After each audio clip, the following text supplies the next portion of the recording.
অর্থাৎ আমরা বলতে পারি যে প্রথম বর্ষ থেকে ৯৯তম বর্ষ পর্যন্ত কিন্তু এই পূজা তাদের সাবেকিয়ানা বজায় রেখেছে।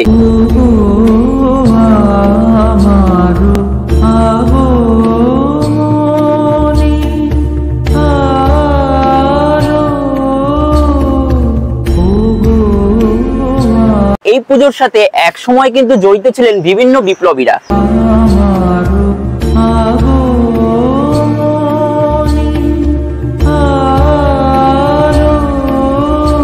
তো নমস্কার বন্ধুরা, কেমন আছেন সবাই? আশা করছি আপনারা সকলেই খুবই ভালো আছেন, সুস্থ আছেন। তো মহালয়ার এই পুণ্যলগ্নে আপনাদের সকলের সামনে মন্ডলদা ব্লগস ইউটিউব চ্যানেলের মাধ্যমে পূজা পরিক্রমার আরো একটি ভিডিও নিয়ে হাজির হয়ে গেলাম। আজকে আমি চলে এসেছি উত্তর কলকাতার সেরা সাবেকি দুর্গোৎসব কমিটি সিমলা ব্যায়াম সমিতি দুর্গোৎসব কমিটিতে। বন্ধুরা, এই পুজোটা আমাদের কাছে খুবই স্পেশাল। তার কারণ হচ্ছে এই পুজোর সাথে এক সময় কিন্তু জড়িত ছিলেন বিভিন্ন বিপ্লবীরা।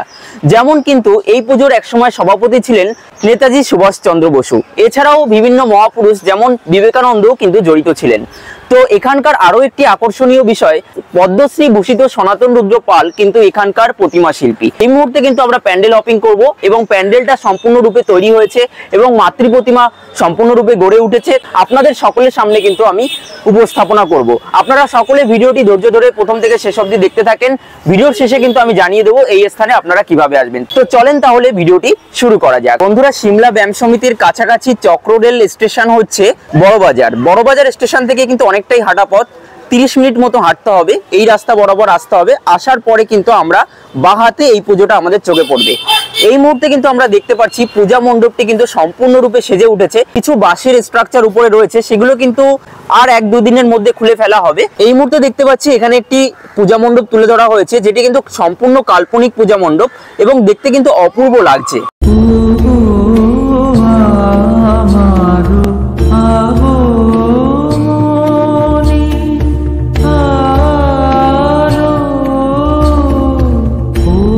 বন্ধুরা, এবছর সিমলা ব্যায়াম সমিতি ৯৯তম বর্ষে পদার্পণ করলো। অর্থাৎ এবছর কিন্তু প্রাক ১০০তম বর্ষ।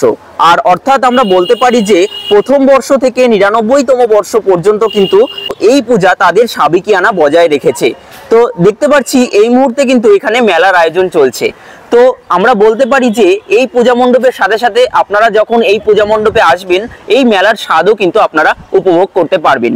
তো চলেন তাহলে আস্তে আস্তে মণ্ডপের ভেতরে প্রবেশ করে পদ্মশ্রী ভূষিত সনাতন রুদ্রপালের প্রতিমা আমরা দর্শন করে আসি।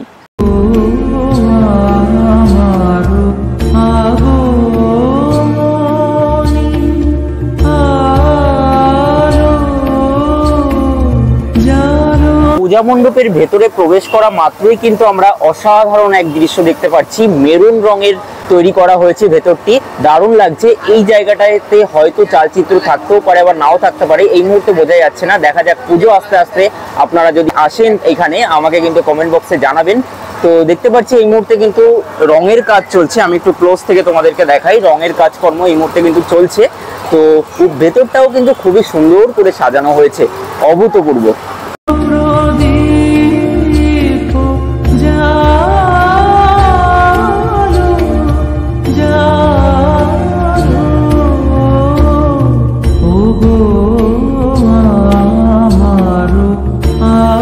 এই হচ্ছে বন্ধুরা, আপনারা দেখতেই পাচ্ছেন যে পদ্মশ্রী ভূষিত অর্থাৎ স্বনামধন্য শিল্পী সনাতন রুদ্রপালের প্রতিমা। আর এই প্রতিমার একটা বিশেষত্ব রয়েছে, অর্থাৎ এই পূজা মণ্ডপেরই বিশেষত্ব, তা হচ্ছে এইখানে যে বেদি রয়েছে, এই বেদির উপরেই কিন্তু প্রতি বছর এখানে মাতৃ প্রতিমা নির্মাণ করা হয়। অন্যান্য পূজা মণ্ডপে আমরা যেমন দেখি যে স্টুডিও থেকে প্রতিমা পূজা মণ্ডপে আসেন, কিন্তু এখানে কিন্তু ঠিক সেরকমটা নয়। এখানে কিন্তু এই বেদির উপরেই তৈরি হয়। তো এখনো কিন্তু সাজসজ্জা অনেকটাই বাকি। তো যে কারণে সম্পূর্ণটা এই মুহূর্তে বোঝানো সম্ভব হচ্ছে না, কিন্তু আমি বলতে পারি প্রতিমা কিন্তু অভূতপূর্ব হয়েছে। যেহেতু সনাতন রুদ্রপালের প্রতিমা বলে কথা, তো আমি আপনাদেরকে একটু ক্লোজ থেকে দেখাচ্ছি। দেখুন, এই যে দেখুন কতটা সুন্দর লাগছে। মায়ের যে চক্ষু তা কিন্তু অভূতপূর্ব। সত্যি সনাতন রুদ্রপালের প্রতিমা মানে এই চোখ দেখলেই কিন্তু বোঝা যায় মায়ের যে চোখের মধ্যে একটা অ্যাংরি ভাব বা একটা রাগী ভাব, মানে অসুরকে যে বধ করতে গিয়ে মা যে রেগে গিয়েছিলেন তার চিত্র কিন্তু এখানে ফুটিয়ে তোলা হয়। দেখতে কিন্তু অপূর্ব লাগছে প্রতিমাটি।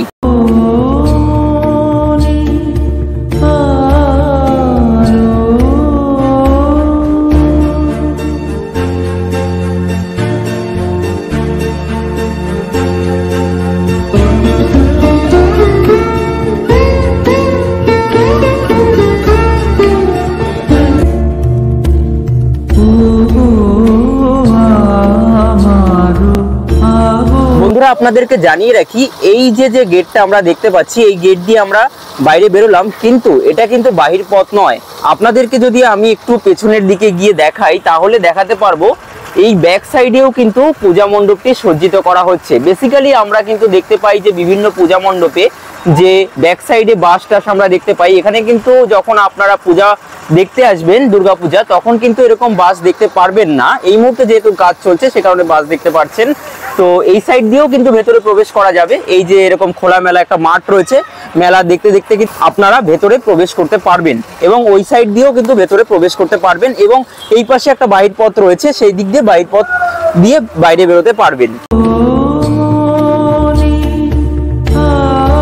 বন্ধুরা, তাহলে এই ভিডিওর মাধ্যমে উত্তর কলকাতার সেরা একটি সাবেকি দুর্গোৎসব কমিটির ভিডিও কিন্তু প্রদর্শনী করলাম।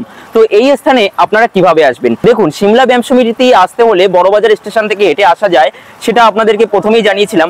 কিন্তু আপনারা যদি শর্টে আসতে চান তাহলে কিন্তু দমদম থেকে মেট্রো ধরে চলে আসবেন গিরিশ পার্ক মেট্রো স্টেশন অথবা Mahatma Gandhi road metro station. ওখান থেকে কিন্তু কয়েক মিনিটের হাঁটা পথে গুগল ম্যাপ লোকেশনে ক্লিক করে কিন্তু এই স্থানে চলে আসতে পারবেন। তো চলুন তাহলে আপাতত ভিডিওটা এতটুকুই। আর পূজা পরিক্রমার সমস্ত আপডেট পেতে হলে কিন্তু আমাদের চ্যানেলটিকে অবশ্যই সাবস্ক্রাইব করে নোটিফিকেশন বেল বাটনটি অবশ্যই অল করে রাখতে হবে। আজকের ভিডিওটি কেমন লাগলো লাইক কমেন্ট শেয়ার করে জানিয়ে দেবেন। খুব তাড়াতাড়ি ফিরছি আরো একটা দুর্দান্ত ব্লগের সাথে। এখনকার মতো টাটা, বাই বাই।